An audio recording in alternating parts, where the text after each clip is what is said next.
Ignition running. Liftoff. We have a liftoff. It is 9 after the hour. I'm Eric Erickson. This is Atlanta's Evening News. The phone number, 404-872-0750, 1-800-WSB Talk. We got to have a series of conversations about all sorts of stuff that have cropped up into the news this evening. First things first, though, the Democrats. It is very interesting. Nancy Pelosi, House leaders are signaling to Democratic candidates across the country they are not to talk about impeachment. They are not to talk about it. I'll get into the details of why they don't want them to talk about it. They're starting to be very concerned with things they're seeing on the ground in swing states and in swing districts regarding impeachment concerns and firing up Republicans. But before we get to that, there is some new news out there on how the Michael Cohen guilty plea came about. David Pecker is the CEO of the company that publishes the National Enquirer, among other things, the CEO of American Media, Inc. And he spoke to prosecutors after being given immunity. Now, just so you understand, and I didn't realize this, American Media, they publish the Enquirer, Us Weekly, rather, Star Magazine, and OK. And apparently they have now acquired In Touch, Life and Style, Closer, and Men's Journal, I believe it was, where they put Stephanie McDougal on the cover of one of the newspapers. Basically, if you got a gossip magazine, Men's Journal, if you got a gossip magazine in the United States on the newsstands at your local grocery store, it's probably published by this company. I assumed they were separate companies, but the National Enquirer parent company owns them all. And he told federal prosecutors that he worked with Mr. Cohen, Michael Cohen, and President Trump. Worked with Cohen and Trump to get a payment for McDougal. This is not per se the Stormy Daniels matter. This is the other woman. So this is, what's her name? Karen McDougal. He got immunity from federal prosecutors in order to say this. The federal prosecutors are not going to pursue criminal charges against him, his chief creative officer, or his company because of what they told the prosecutors to help them build the case to show a pattern and practice, and this is key, a pattern and practice of Michael Cohen making payments on behalf of the president to silence women and take their stories. Now, what is so key here, however, is the timing that these came forward during the campaign, and it appears that these were designed to stop the women from going forward with their allegations during the campaign. That, in other words, the president would have let these things go and let the rumors surface, except he was in a campaign and did not want them to hurt his campaign. That's where the timeline goes with this stuff. Now, why is that relevant? Because, well, as I said yesterday, if you're in the habit of doing these sorts of things, and the president paid numerous women over the years to keep their mouths shut about affairs he had with them, then you can't say it was related to the campaign.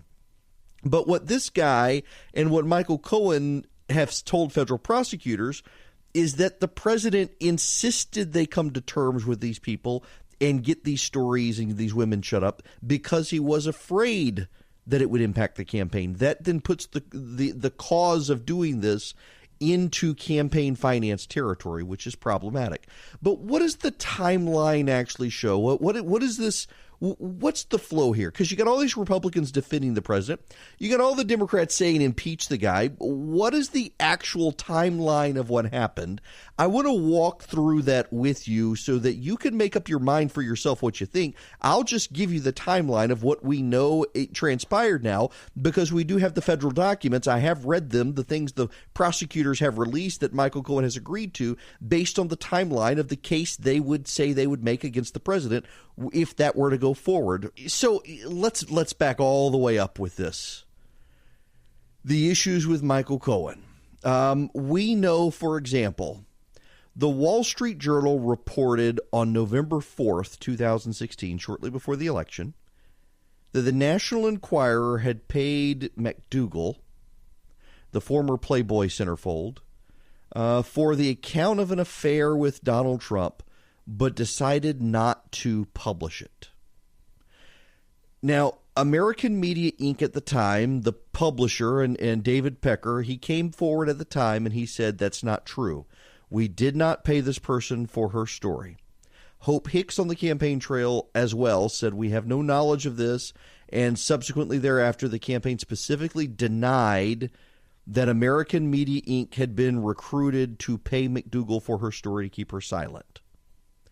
What we now know from the federal pleadings and what David Pecker, the chairman of American Media Inc., told federal prosecutors is that in August of 2015, Pecker, Cohen, and one or more members of the president's campaign came together to create an agreement under which AMI, the American Media Inc., would deal with negative stories about the president's relationship with women by purchasing the stories from the women and then not publishing them, and would do that through the campaign period. So if any stories came up while the president was running for president, American Media Inc. agreed that they would buy the stories from the women and then they would not run the stories. We also now know that payment happened to be made, and we have the president's audio of this with Michael Cohen, where he agreed to make payments to AMI to cover their costs. Now, on January 12th, 2018, the Wall Street Journal ran a story that said $130,000 had been paid to Stormy Daniels. Michael Cohen of the White House said that this wasn't true. It wasn't an affair. It was nonsense. The White House spokesman came out within a week and said absolutely not. And then later, Michael Cohen, a month later, came out and said, well, yeah, it had been lawful. It wasn't a campaign contribution. It wasn't a campaign expenditure. I covered this myself. Remember that he said in February earlier this year that he made the payment himself, took care of his man. Well, in federal court, in pleading to the violations of campaign finance law, he says that he organized this with the Trump organization and was reimbursed by the Trump organization. More troubling, though, he says that the Trump organization grossed up payments, meaning that they jacked up inflated costs and paid Michael Cohen extra money for his trouble for reimbursing them. Cohen took the money off of a line of credit on his house, paid the money, and then got reimbursed. Now, in March of this year, the president said he had no knowledge of any of these payments. Then Michael Avenatti came forward, remember that Stormy Daniels lawyer, and showed that Cohen had used his Trump organization email where he arranged the $130,000 payment. And the White House says that they didn't know about it. Michael Cohen said that he used the Trump organization email address for everything. And the David Schwartz, his attorney at the time, said, this is direct quote, the president was not aware of the agreement. At least Michael Cohen never told him about the agreement. I can tell you that. Well, now Cohen is saying in his federal pleading that he worked in coordination with and at the direction of a candidate for federal office. Those are his words, meaning that the president would have known about these things. This now sets it up to be his word versus the president's word on whether or not the president knew he was making this payment to Stormy Daniels. We know now from Cohen and we know from David Pecker at AMI that the president did make arrangements to cover AMI's costs in buying stories about other women. That's where all of this essentially gets to who do you believe? Do you believe Michael Cohen or do you believe President Trump? Do you believe the guy who cut the deal in federal court, or do you believe Donald Trump? That's where all of this boils down. Now, part of the other problem here is that the president said that Michael Cohen received a monthly retainer, not from the campaign, having nothing to do with the campaign, that Michael Cohen regularly did things for the campaign, and that all of Michael Cohen's payments came through this monthly retainer. Well, according to Michael Cohen now, Michael Cohen didn't get a retainer. He actually got reimbursed for things he did. So there was no retainer throughout this process. There was no ongoing practice. This is one reason federal prosecutors were able to get this not as attorney-client stuff, but as non-attorney-client stuff. There was no retainer involved, it turns out, as Michael Cohen and the president had originally claimed. Those are your timelines. Those are your facts. It becomes a he said versus he said. Who do you believe sort of situation, which is, by the way, I think why you can't even proceed with impeachment here. It's one person against another, but we're continuing to see some drips out of this. The David Pecker stuff is new, and there are some implications for that when we come back. Let me take a quick time out to thank this week's sponsor, ExpressVPN. Now, you may not need a VPN. I do for my work, and I've been trying to find a good one that isn't going to break the bank, and it's sometimes very difficult and it's hard to set up. For those of you who don't know what a VPN is, a virtual private network, it lets you privately and securely use the internet at fast speeds without being tracked by anyone. Oftentimes, you have companies that require you to have a VPN into their system, and sometimes you need them so you can't be tracked. With all the news coming out about data hacks and breaches, it's hard for me not to be worried about my digital privacy. No matter what you do online, your mobile carrier, internet service providers, they're tracking you. Doesn't matter what your cable company is or your phone company, wherever you're getting your internet from, you're probably being tracked. With ExpressVPN, your internet data is encrypted. Your IP address is hidden. ExpressVPN covers less than $7 a month. It's rated the #1 VPN service by TechRadar and dozens of expert reviewers. It has easy-to-use apps that run seamlessly in the background of your computer, your phone, your tablet. Yes, you can use them on your phone and tablet. If you're on unsecure Wi-Fi and you want to keep hackers and spies from seeing your data, ExpressVPN is for you. Now, to take back your internet privacy today, to find out how you can get 3 free months, go to expressvpn.com/Eric. That's expressvpn.com/Eric for 3 months free with a 1-year package. Every day you use the internet without ExpressVPN, you're putting sensitive information at risk, so don't put this off.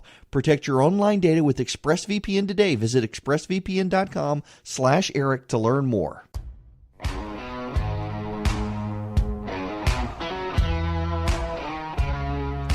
It's 27 after the hour. Eric Erickson here. Phone number 404-872-0750, 1-800-WSB-TALK.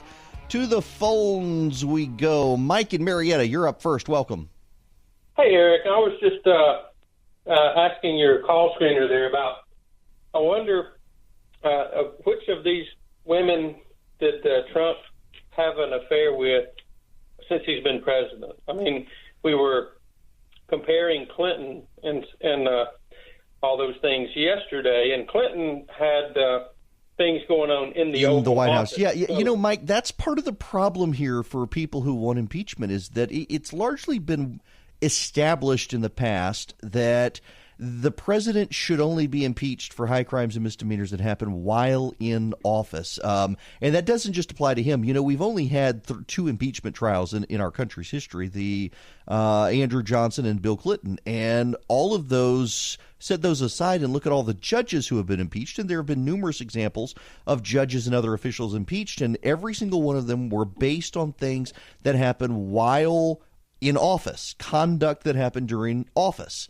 To the extent that there's a precedent, that would be the precedent, that what happened with the president prior to being in office is not impeachable. But can the president be indicted? And the Clinton and the Nixon White Houses previously have argued that sitting presidents can't be indicted.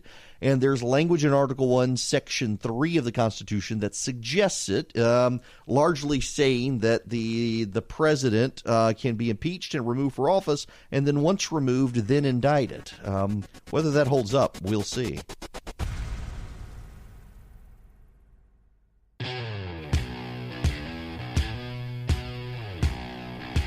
It is 39 after the hour. Eric Erickson here, 404-872-0750, 1-800-WSB-TALK.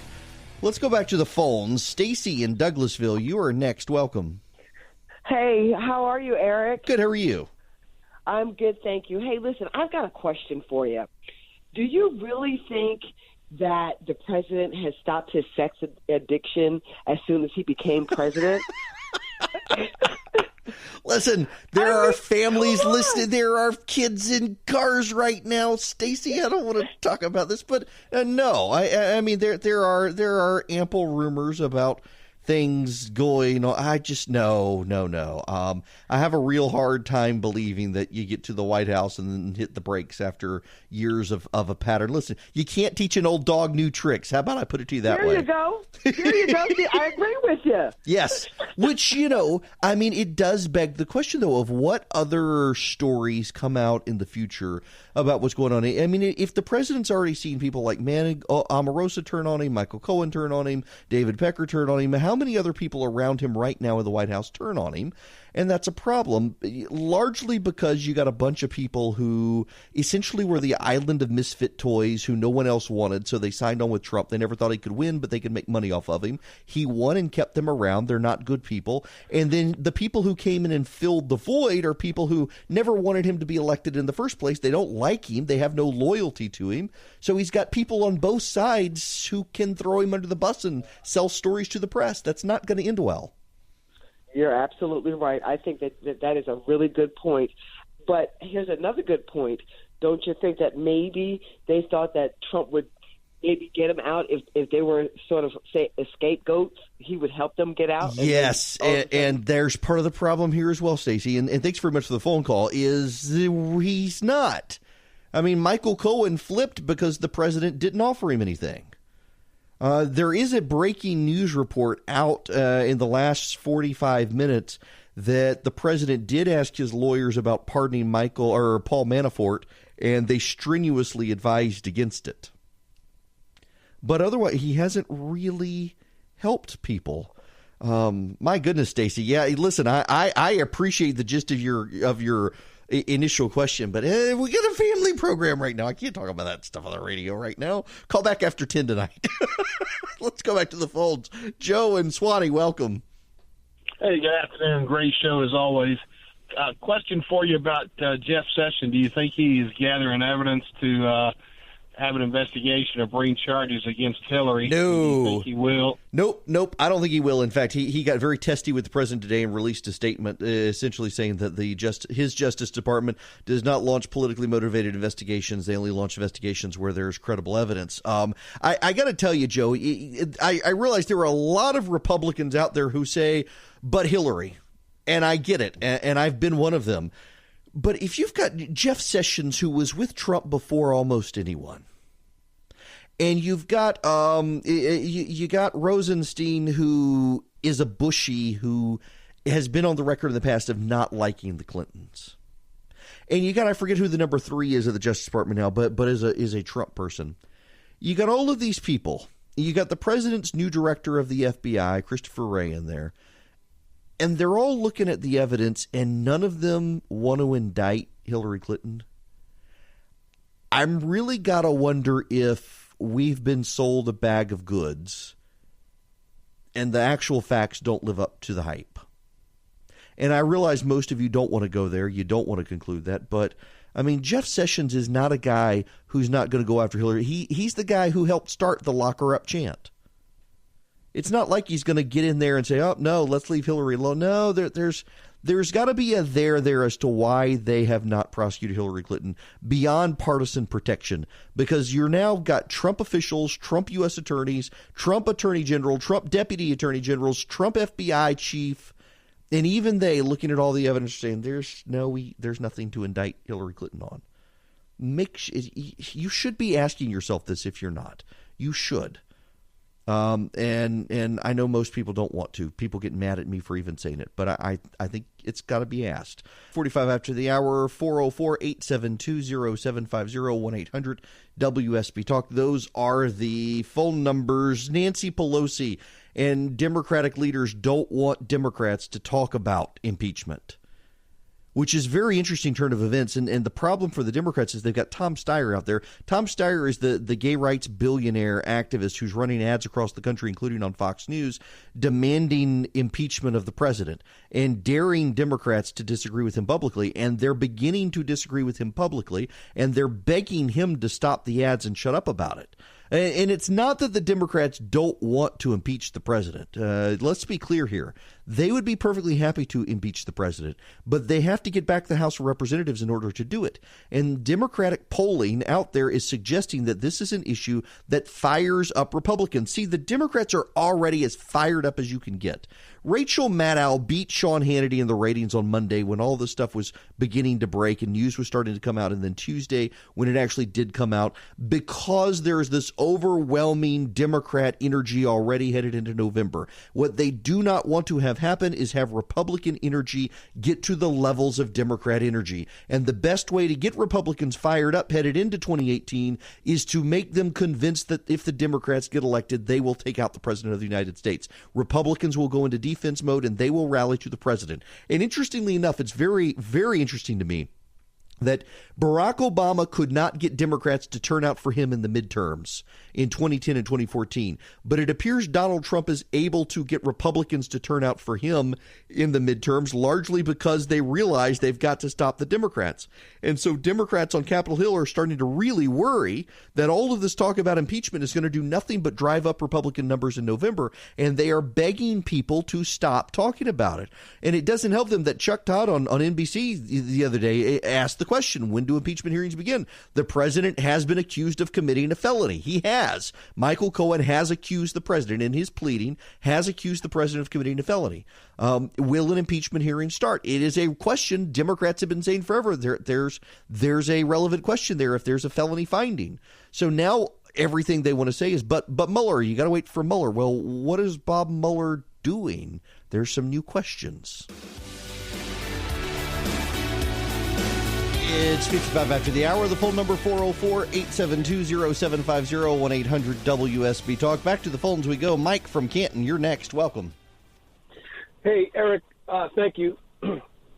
Sure. What's going to happen when one of two things is going to happen here? It's either going to be an amazingly obvious sign of a two-tier justice system, or it's going to be earth-shattering with a number of people who are going to be indicted and go to jail. Which way is this going to go? I can't get a read on it. Well, you know, I don't know that I know, and you've already got a situation where a lot of people think there is a two-tiered system. I mean, the number of people who think Hillary Clinton should be indicted compared to the people who think that the president should be indicted. You've got Democrats who believe the president has done something wrong who don't think Hillary Clinton did. You got Republicans who think the president didn't do anything wrong but think Hillary Clinton should be locked up. I think most Americans want to see the rule of law prevail, and there's an issue here that Republicans have to pay attention to, and you've got to look into the exit data polling from 2016 to find this. You know, the president won his election with 70,000 votes spread through Wisconsin, Pennsylvania, and Michigan. Who are more, those 70,000 people who just loved the president, or the people who voted for him as a rejection of Hillary Clinton and an affront to the rule of law? I mean, this is something Republicans have to ponder. I want to talk about it when we come back.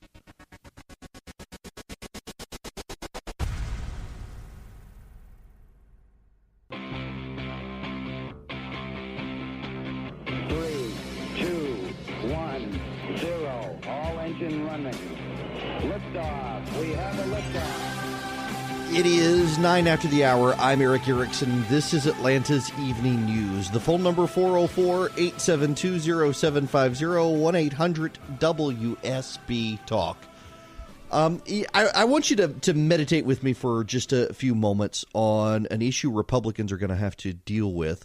We know Democrats are scared of bringing up the impeachment issue. They think that'll mobilize Republicans in November. And I got to tell you, the more I see on how the Democrats are handling this Tippett story out of Iowa, the young lady murdered by the illegal alien. It turns out he was an illegal alien.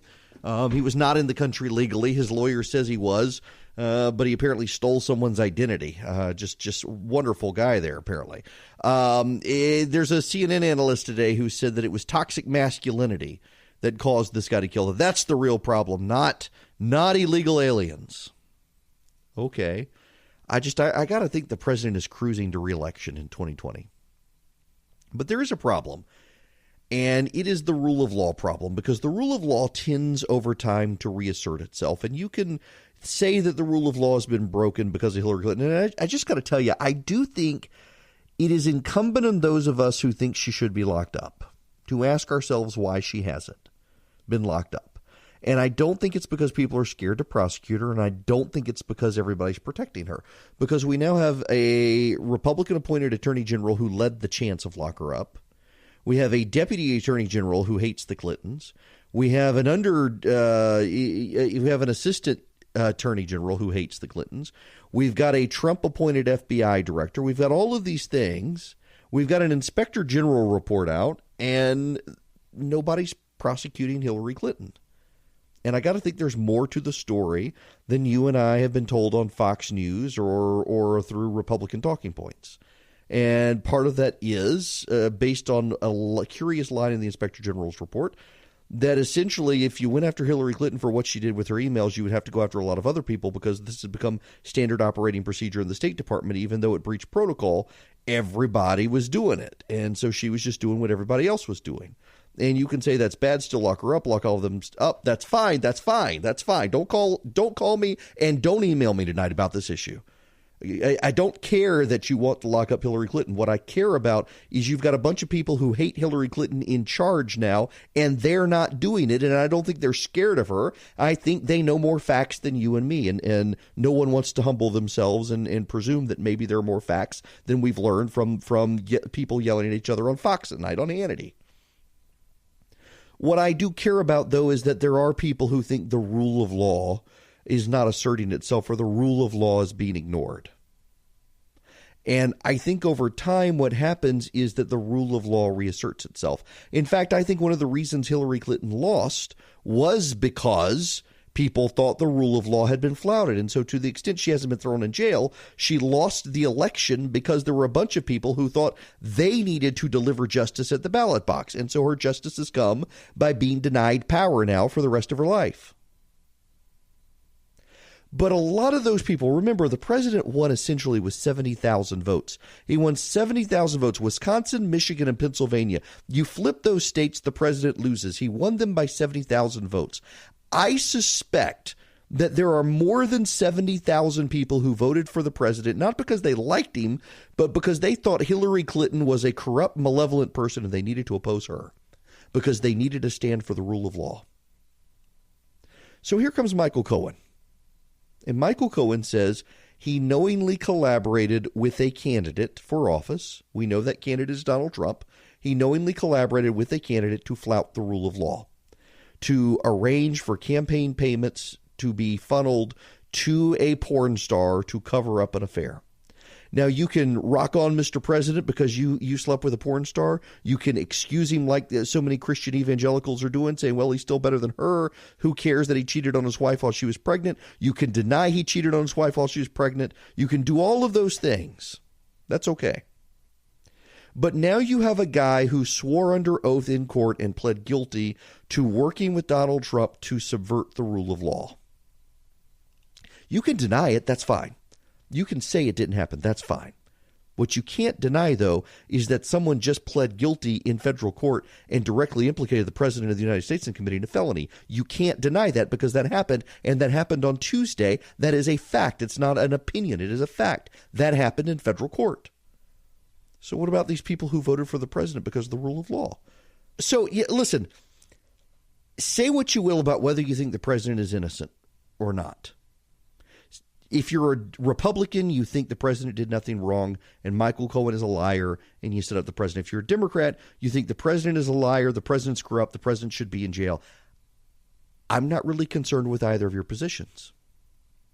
What about those people who voted for the president because they thought Hillary Clinton flouted the rule of law and got away with it and they wanted to punish her? They don't like the president, but they really didn't like Hillary.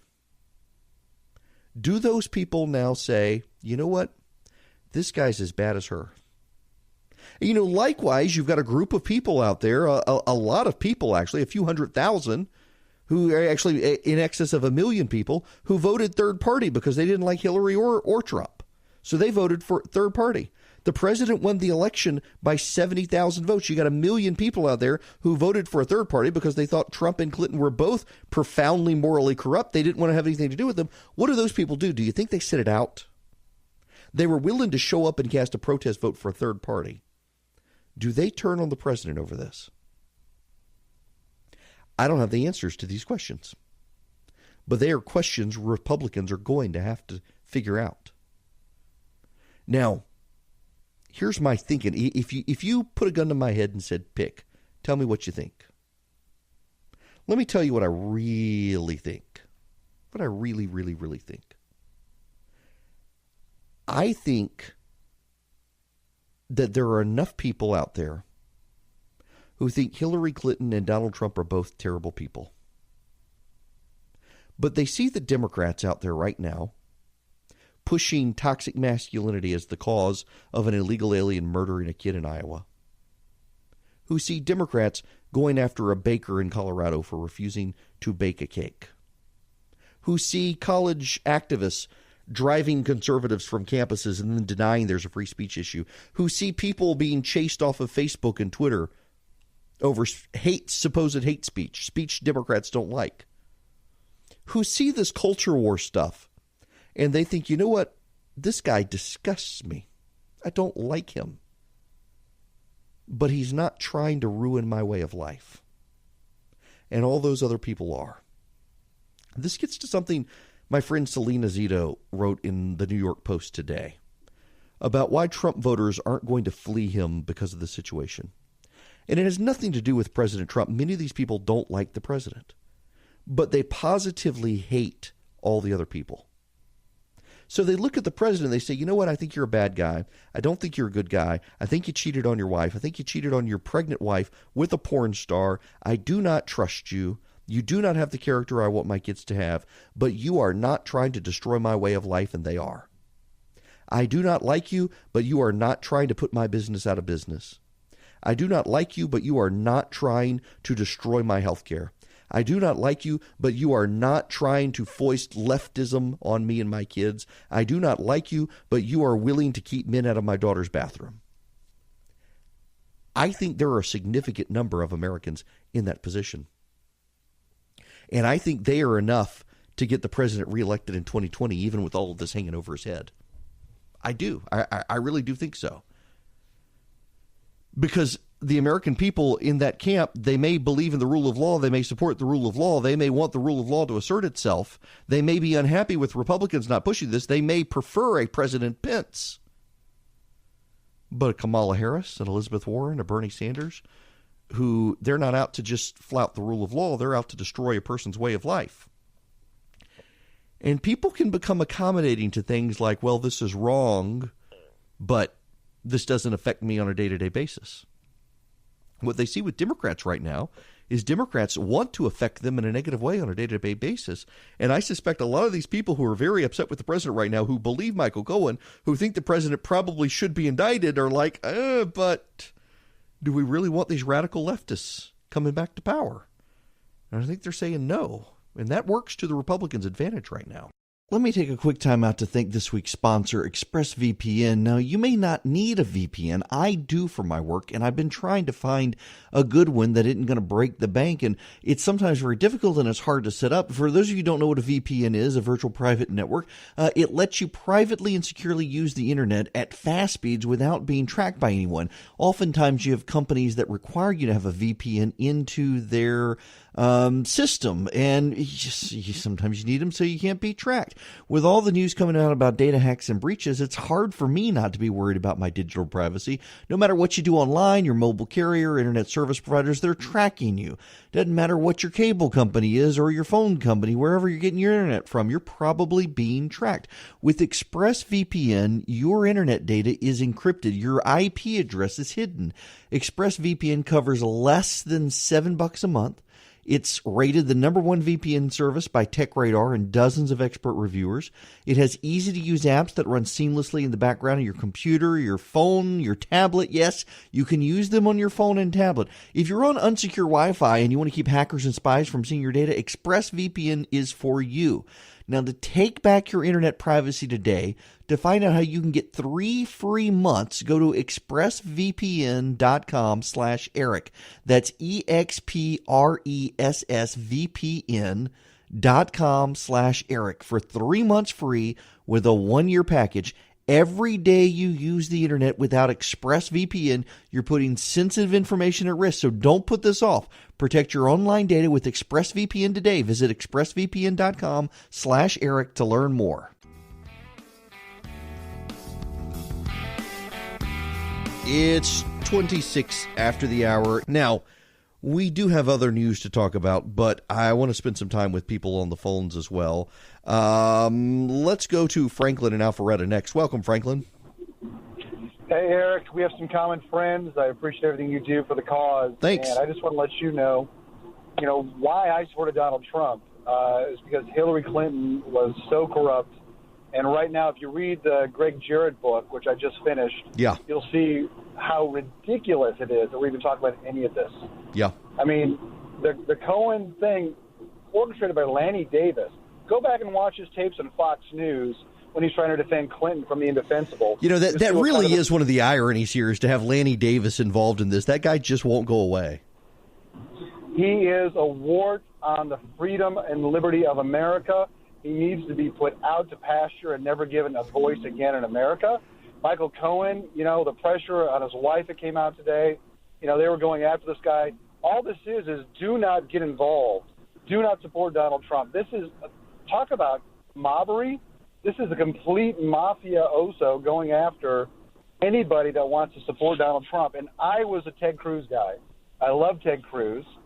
The reason I went for Trump was I said, if he's a nominee out of the 16 or 17 or whatever it was, I'll vote for him over Donald Trump. If I have to get drunk to go in the reporting booth, the voting booth, I don't care. But I didn't have to get drunk because you know what? My worries about him was that he wasn't going to be conservative. He was going to be a shill for Hillary. But my gosh, he's turned out to be probably as good as Cruz would have been. But he understands one thing, and Eric, you get this more than most people. He understands the media is the enemy. The fake news is the enemy of the people, of freedom, of the United States Constitution, and he does not care, and he bats them right back. And it's very interesting to see. And look, I got to let you go there because we've got a hard break. Thanks very much for the kind words, Franklin. It is interesting to see the media on this. That the media has benefited from the Trump presidency. The New York Times subscriptions are up. Viewership for CNN and MSNBC up. I mean, they benefit by keeping this thing going.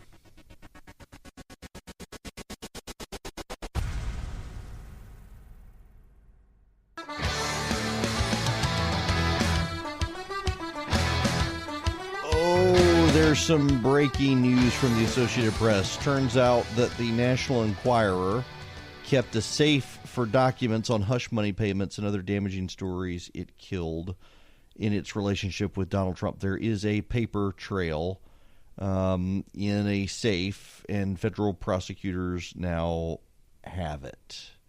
Interesting. This story is going to continue to play out. It is worth noting, however, again, I think that you got Democrats saying this is going to fire up Republicans. So it's not exactly clear cut for Democrats, even though some want to claim that it is. Back to the phones we go. 404-872-0750, 1-800-WSB Talk. Robert in Atlanta, welcome. Thank you. Rush Limbaugh doesn't think it's a big deal if Trump is guilty. He cites Obama was fined over nearly $1 million for misappropriating funds. Now, he says, worst case scenario, Trump would be fined as well. What say you? Well, I think they're different cases, actually. And this has come out this afternoon, and Rush may not have had all the details at the time, but the difference here is that in the Obama case with the Federal Elections Commission, it involved filing paperwork that was not filed in a timely manner, and then there were errors on the paperwork when filed. There is no allegation made that it was to cover up payments or anything like that. It was more paperwork errors. And the FCC said it was paperwork errors. The difference here is that Barack Obama wasn't in charge of filing his paperwork with the FEC. The difference here is that if Michael Cohen, and again, this is all if Michael Cohen is taken at his word, if Michael Cohen is telling the truth in what he pled in federal court, what Michael Cohen is pleading is he saying the President of the United States directed him to make these payments, and the President of the United States provided him the money to make the payments, and the President of the United States instructed him on how to steer the payments. That takes it beyond what Barack Obama's campaign was found guilty of, because Barack Obama was not involved in that paperwork filing. He was not involved in the chain of custody of making those decisions. No one claims that he was involved in making those decisions. What Michael Cohen is saying about the president here is something completely different, that Donald Trump himself directed payment, provided money for a payment, instructed how the payment should flow and when the payment should happen, making it very hands-on. And that Michael Cohen says that it was done because of the campaign. That's the other big key here. See, if Michael Cohen never asserted this was done because of the campaign, maybe there's a tax problem, maybe there's something else, but it's not a campaign finance issue. Because the president routinely paid people who he slept with to keep their mouth shut. I mean, the president made a habit of this. So his bad character comes in handy in this. But what Michael Cohen is saying is that this particular situation was one that was done solely and exclusively to prevent the president from losing the election, that he had to shut up the story so it didn't impact the election. That makes it a federal campaign issue. And because he claims the president directed the payments, told him where to make the payments, how to make the payments, and gave him the money to make the payments, then that means the president was directly involved in it. Now, you can say you don't believe Michael Cohen. That is totally fine. You don't need to call here and tell me you think he's a liar. That's perfectly fine. The problem, though, is that he pled guilty in a federal court and went under oath and said these things. And so the president, if he wants to dispute them, would have to go to court if he's indicted. But he's not going to be indicted. And that's going to infuriate Democrats. But then Republicans are going to rush out and defend the president on this. Now, good question here from Jason and Noonan. Welcome. Hey, thank you. Sure. That's my call. Hey, I was just curious, what law has been broken from Donald Trump making payments to anyone? Yes. Even as it relates to the campaign? That's an excellent question. So what the FCC says, and there are plenty of federal cases that back up the FCC on this, if you routinely make payments to women to shut them up so that they don't go to the National Enquirer when you've had an affair with them, there is no federal law that you've broken. There is no crime here. People may not like it, but there's no crime. Right. Where it becomes a crime, though, is that if you did this to cause it not to impact your election to office. So, in other words, it becomes a campaign issue. If we say that the president wanted to shut up Stormy Daniels so that it did not affect his polling for the election, then it becomes a campaign issue in federal law. And there's well-settled court precedent on this, that if you take an action to prevent your campaign from being hurt, then it is considered a campaign issue, even if it normally would not be. If you were not running for president, you would do the same thing. Now, this is where it gets into the he said versus he said situation with Cohen. The president's best argument, honestly, is that, well, I did this all the time. And that's not a crime. Where what Cohen says is that, yes, the president did this all the time, but wasn't going to do it in this case except because of the election. So I think the president has a really good argument to go into court and say, this is BS. I paid these women all the time. I got a pattern. Here are all the women I paid in the past. Right. But so that would be wrong. But to pay for commercials that spread lies to help your campaign, that's okay? Well, as long as you file the paperwork with the FEC, you can do it. Gotcha. Yeah, it's all about filing the paperwork with the FEC. That's why people are tying this to Barack Obama. That was a paperwork issue. They didn't file it with the FEC.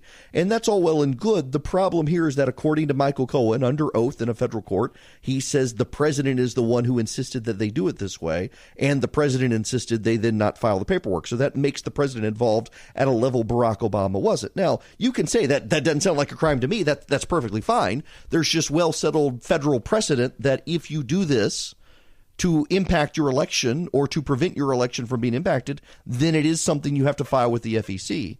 And if the president, according to Michael Cohen, told him to do all these things and then to not report it, well, then you've got a federal crime.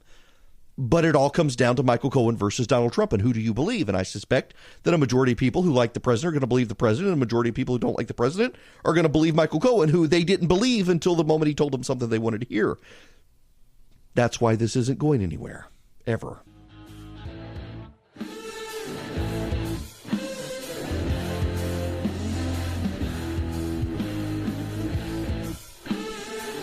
It is 54 after the hour. We don't have enough time for phone calls here. You know what's so interesting in all these conversations is how little anybody at the national punditry level is talking about the Senate. A lot of focus on the House, and I think the Democrats probably will take back the House just because it's midterm election and the party out of power tends to do well. Democrats are very mobilized, even in swing districts. There is some concern about Rob Woodall that people are beginning to express even here in Georgia. But the Senate appears Republicans could be making gains. There is new polling out of Florida that Rick Scott is ahead there. 75% of Democratic strategists polled in Florida believe that Rick Scott's going to win. Now, that's not a poll of voters, it's a poll of strategists, but that Democratic strategists on background are willing to say they think Bill Nelson is toast is pretty remarkable. In Missouri, it looks like Josh Hawley is ahead of Claire McCaskill right now. In Indiana, it looks like Joe Donnelly is losing to the Republican there. Those are 3 pickups for the GOP, and that doesn't include Heidi Heitkamp in North Dakota, who is also behind her challenger. There's 4 Republican pickups. Now, where do Republicans lose in the Senate? Well, they may lose Arizona, but McSally, she's going to win this primary. Looks like she may be able to turn things around. There's Nevada. Dean Heller, everybody widely believes Dean Heller is toast. So Republicans lose those seats, but they pick up 2 seats. They may still gain 2 seats in the Senate. It's remarkable, and nobody wants to talk about that. And what's really happening here is a Democratic mistake and it's not really it is progressivism writ large, where progressives believe in cities. And so they all move into cities, and they concentrate their population. You got half of this country is rural and half of this country is urban. Half of this country is in areas where Republicans control Senate seats, and half of it's not. And what we're probably going to wind up seeing is a House of Representatives run by partisan progressive Democrats who live in urban areas and a bunch of rural red state Republican senators opposing each other. And, of course, the Democrats are going to start screaming about illegitimacy. They're going to start screaming about how the Senate is deeply undemocratic, and that's the point of the Senate. You see, ultimately, everybody's going to have to remember states matter. They matter when it comes to impeachment. The vote of impeachment may come from the House, but the vote to convict comes from the states and the Senate. That's a big issue. And Democrats don't seem to like it, and they're going to spend a lot of time trying to delegitimize the United States Senate. Good luck doing that.